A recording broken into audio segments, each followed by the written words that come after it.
Day 21. Escaping the comparison trap. If there is one habit that quietly undermines confidence, satisfaction, and personal growth, it is the habit of comparison. Most people begin comparing themselves to others long before they become consciously aware of it. As children, we are compared to classmates, siblings, teammates, and peers. As adults, the opportunities for comparison become almost endless. We compare careers, incomes, appearances, relationships, lifestyles, achievements, possessions, and even personal happiness. In the modern world, where large portions of people's lives are displayed online, comparison has become easier and more frequent than at any other time in history. The difficulty is not that comparison is entirely negative. In some situations, it can provide useful information. Observing someone who has achieved a goal we admire can inspire growth and offer valuable lessons. Healthy comparison can reveal possibilities we may not have considered and encourage us to raise our standards. The problem begins when comparison stops being a source of learning and becomes a source of judgment. At that point, attention shifts away from growth and toward measuring personal worth. Rather than asking, "What can I learn from this person?" we begin asking, "Why am I not where they are?" The emotional impact of these questions is very different. One creates curiosity. The other often creates frustration, insecurity, envy, or discouragement. One of the reasons comparison is so deceptive is that it rarely involves a fair evaluation. Most people compare their everyday reality to someone else's visible highlights. They compare their private struggles to another person's public successes. They compare years of their own effort to a carefully selected snapshot of someone else's life. Imagine opening a book and reading only a single chapter from your own story while judging yourself against the final chapter of someone else's. The comparison would be deeply misleading because it would ignore context, history, challenges, timing, and countless other factors that contribute to a person's circumstances. Yet this is often exactly what happens. A person sees a successful entrepreneur and compares themselves to the current result without seeing the years of uncertainty that came before it. Someone notices a confident public speaker without witnessing the awkward presentations, mistakes, and nervous moments that preceded their confidence. A seemingly happy relationship is compared to one's own challenges without any awareness of the difficulties that exist behind closed doors. The comparison feels real, but the information is incomplete. Psychologically, comparison becomes particularly dangerous when it influences identity. It is one thing to admire another person's achievements. It is another thing entirely to use those achievements as evidence that you are somehow inadequate. Unfortunately, this pattern is common. A person sees someone earning more money and concludes they are falling behind in life. They see someone who appears more confident and conclude they lack confidence. They see someone achieving a goal more quickly and conclude they are not capable enough. Notice what is happening beneath the surface. The comparison is no longer about circumstances. It has become a judgment about self-worth. This is where comparison begins causing real damage because self-worth becomes tied to external measurements that are constantly changing. There will always be someone who knows more, earns more, owns more, or achieves more. If personal value is determined through comparison, satisfaction becomes almost impossible to maintain. Every achievement is immediately overshadowed by someone else's greater achievement.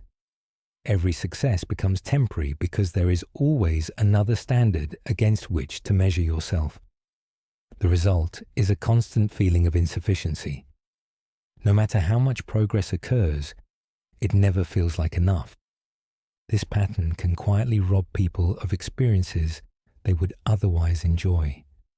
Instead of appreciating their own growth, they become preoccupied with how quickly someone else is progressing. Instead of celebrating achievements, they focus on how much further they still have to go compared to others. In doing so, they overlook something important. Life is not experienced collectively. It is experienced individually. Your challenges are not identical to anyone else's.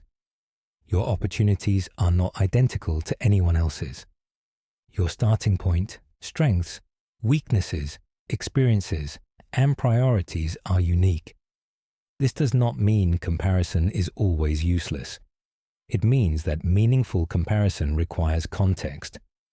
A person who started a business 10 years ago should not necessarily be compared to someone starting today. A person balancing family responsibilities, financial pressures, and professional obligations is operating under different conditions than someone facing a completely different set of circumstances. Without context, comparison often produces distorted conclusions. There is another psychological aspect of comparison that deserves attention. Many people compare themselves selectively. They compare their weaknesses to another person's strengths. They compare their beginning to another person's middle. They compare areas where they feel uncertain to areas where someone else appears confident. Rarely do they reverse the process. Rarely do they compare their own strengths to another person's weaknesses. Rarely do they consider the sacrifices that may have accompanied another person's success. Rarely do they examine the trade-offs, struggles, and challenges that exist outside public view. The result is an evaluation that is neither balanced nor objective. It is simply biased towards self-criticism. One of the most productive alternatives to comparison is observation. Observation allows us to learn from others without measuring our worth against them. Instead of asking, "Why am I not like that person?" we can ask, "What can I learn from that person's approach?" Instead of viewing someone else's success as evidence of our inadequacy, we can view it as evidence of possibility. This shift may seem subtle, but its effects can be profound. The focus moves from judgment to learning, from insecurity to curiosity, from competition to growth. The most successful people often understand this instinctively. They study others not to diminish themselves, but to expand their understanding. They recognize that another person's achievement does not reduce their own potential.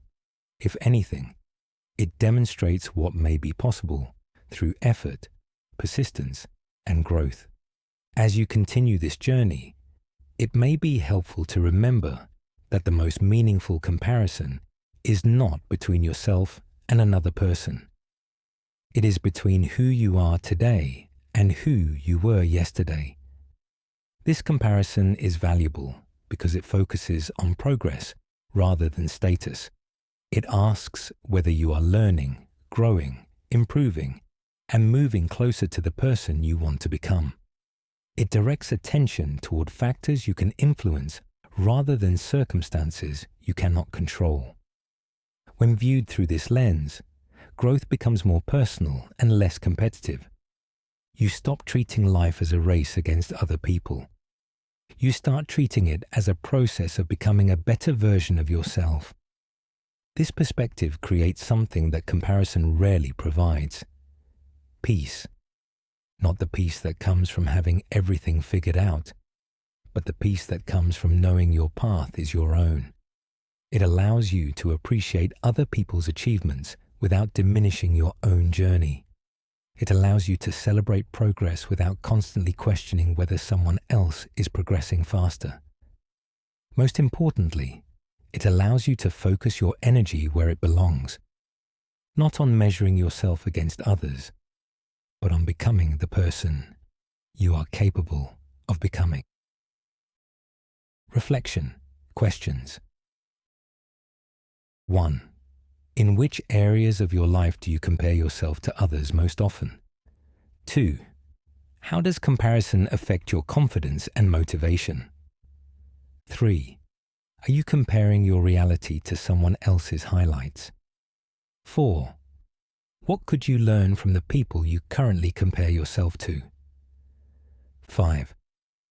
How have you grown during the past year, regardless of how others are progressing? Daily action step. The next time you notice yourself comparing your life to someone else's, pause and ask a different question. Instead of asking whether you measure up, ask what you can learn. Then redirect your attention toward one action that supports your own growth and goals. Success. Affirmation. I focus on my own growth, my own values, and my own journey. I learn from others without measuring my worth against them, and I trust the path I am creating for myself.